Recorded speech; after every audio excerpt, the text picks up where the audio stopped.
तो टॉपिक आज का हमारा है कि एफबीआर ने कमोबेश 8.3 मिलियन यानी 83 लाख अफराद की एटीएल लिस्ट में से नॉन फाइलर की लिस्ट निकालकर जारी कर दी है, जिसके तहत एफबीआर 83 लाख अफराद को नोटिस जारी करेगा। अब ये 83 लाख अफराद की लिस्ट एफबीआर के पास कहाँ से आई, कैसे आई, किस तरह से आई, इस 83 लाख अफराद के अलावा कितने लाख अफराद ने रिटर्न्स फाइल करी और एफबीआर के रिकॉर्ड में कितने अफराद ऐसे हैं जो रजिस्टर्ड है, ये सब बातें मैं इसी टॉपिक में बताऊंगा। Welcome to my channel, Tax Service Provider. अस्सलाम वालेकुम, welcome to my channel as tax service provider. तो दोस्तों, आज का टॉपिक आपके लिए बहुत इम्पॉर्टेंट होने वाला है, लेकिन टॉपिक की तरफ चलने से पहले मैं आपसे बस ये रिक्वेस्ट करूंगा कि आप ये जो तमाम पॉइंट्स मैं आपको बताऊंगा टॉपिक से रिलेटेड, ये तमाम टॉपिक के पॉइंट्स आप एक नोट पैड पे नोट कर लीजिए ताकि आपकी नॉलेज में इजाफा रहे। और इस चैनल पर अगर आप नए हैं तो चैनल को लाजमी सब्सक्राइब कीजिए। तो टॉपिक आज का हमारा है कि एफबीआर ने कमोबेश 8.3 मिलियन यानी 83 लाख अफराद की एटीएल लिस्ट में से नॉन फाइलर की लिस्ट निकालकर जारी कर दी है, जिसके तहत एफबीआर 83 लाख अफराद को नोटिस जारी करेगा।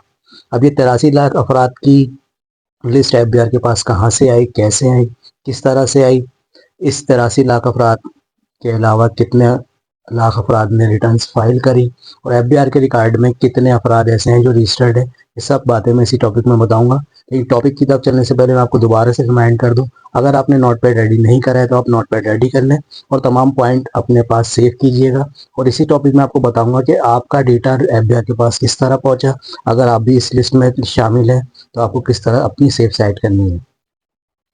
तो अब चलते हैं टॉपिक की तरफ। एफबीआर ने एक लिस्ट जारी करी जिसमें कम से कम कमोबेश 83 लाख अफराद के खिलाफ एफबीआर ने नोटिस इशूड करने के ठान ली है और ये तकरीबन 1,90,000 के करीब नोटिस जारी हो चुके हैं, जिसमें से 36,000 लोगों ने टैक्स रिटर्न सबमिट करा दी है। अब एफबीआर का पहला पॉइंट ये होता है कि एफबीआर के पास आखिर इतनी इंफॉर्मेशन कैसे आई और एफबीआर के पास डेटा कहाँ से आया। एफबीआर जब अपनी एटीएल लिस्ट अपडेट करती है, जिसे हम आईआरएस पे भी बआसानी देख सकते हैं, उसको आप डाउनलोड करेंगे तो आपको समझ में आ जाएगा। तो आईआरएस पे एफबीआर ने एटीएल लिस्ट जब पिछले साल की लिस्ट अपनी अपडेट करी तो उसमें 1,30,00,000 के करीब जो है अफराद रजिस्टर्ड है, जिसमें से 51 लाख अफराद ने अपनी टैक्स रिटर्न सबमिट कराई। अब देखें गैप कितना आ रहा है, 83 लाख अफराद जो है नॉन रजिस्टर्ड हैं, और सॉरी 1,30,00,000 अफराद रजिस्टर्ड हैं, 51 लाख अफराद ने अपनी टैक्स रिटर्न सबमिट करवाई और 83 लाख अफराद ने सबमिट नहीं कराई। मैं आपको फिर से दोबारा से ये पॉइंट समझाता हूँ। एफबीआर हमेशा हर साल अपनी लिस्ट अपडेट करता है एटीएल की। अब उस एटीएल लिस्ट में एफबीआर के पास रिकॉर्ड आता है कि आया कि हमारे पास कितने अफराद रजिस्टर्ड हैं।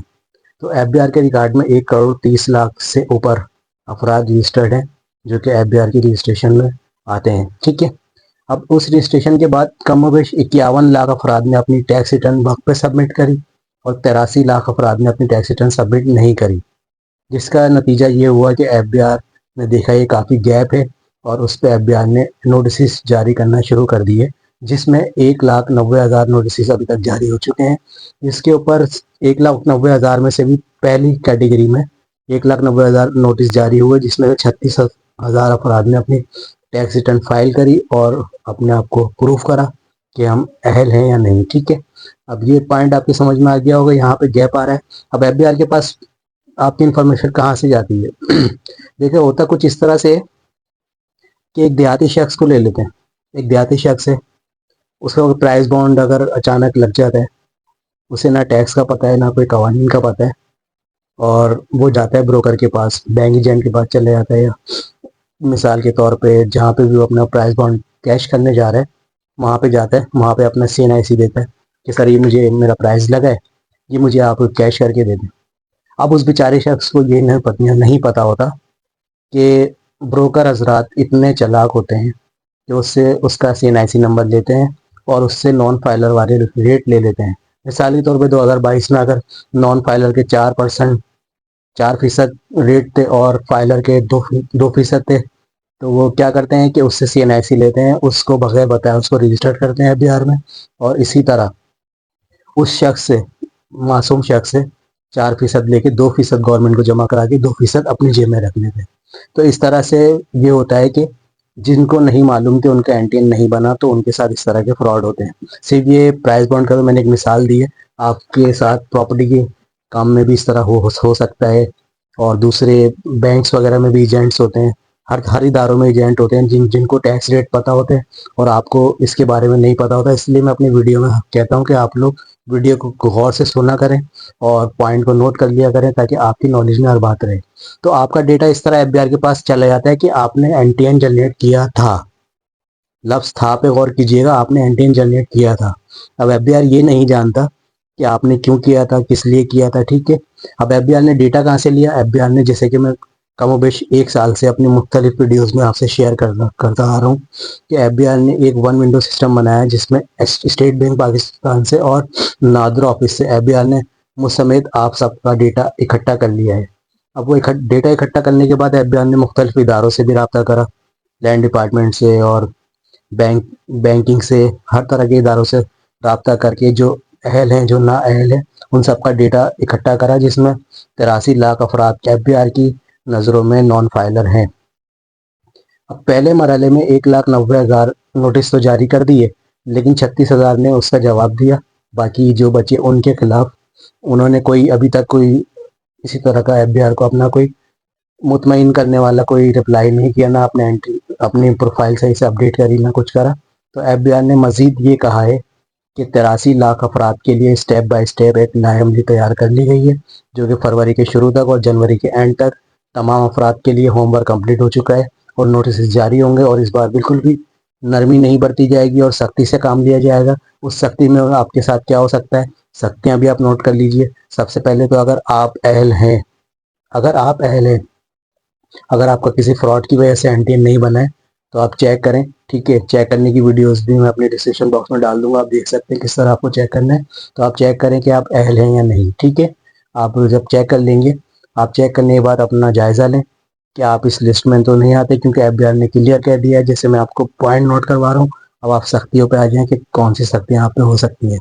सबसे पहले तो सिम्स तो तकरीबन काफ़ी लोगों की बंद होना शुरू हो गई है। अब क्या होगा कि नॉन फाइलर ना चाहते हुए भी अपने आप को रजिस्टर तो हैं एफबीआर के रिकॉर्ड में, अपने आप को फाइलर बनाने के लिए मजबूर हो जाएंगे, क्योंकि एफबीआर जब उनके बैंक अकाउंट्स बंद कर देगा, अब वो बैंक अकाउंट्स किसी भी किस्म के हो, आपके सैलरी के हो, बिजनेस के हो, पर्सनल हो, आपके जॉइंट अकाउंट्स हो, आपकी फैमिली के हो, किसी के भी हो, अगर वो एफबीआर की नज़र में अहल हैं यानी एलिजिबल हैं तो उनके बैंक अकाउंट्स बंद कर दिए जाएंगे। उनके नाम पे अगर कोई प्रॉपर्टीज़ हैं, कोई गाड़ियां हैं, ये भी उन पे सख्ती होगी कि उनके तमाम एसेट्स, बैंक अकाउंट समेत प्रॉपर्टीज़, मोटर व्हीकल, यहाँ तक कि उनके नाम पे अगर सुई भी है तो गवर्नमेंट उसको जब्त करने का हक रखती है। तो ये मेरा काम था आपको आप तक ये नॉलेज पहुंचाना कि ये सख्ती क्यों हो रही है, किस लिए हो रही है। दरअसल ये सख्ती इसलिए हो रही है कि कुछ टैक्स चोरों की वजह से, जैसे मैंने आपको प्राइस बॉन्ड की एक बड़ी प्यारी मिसाल दी, कुछ टैक्स चोरों की वजह से कुछ मासूम अफराद भी गवर्नमेंट के और कानून के शिकंजे में आते हैं। और ये एफबीआर को भी सोचना चाहिए, पूरी इंक्वायरी करने के बाद नोटिस इशू करे कि आया कि बंदा अहल है या नहीं।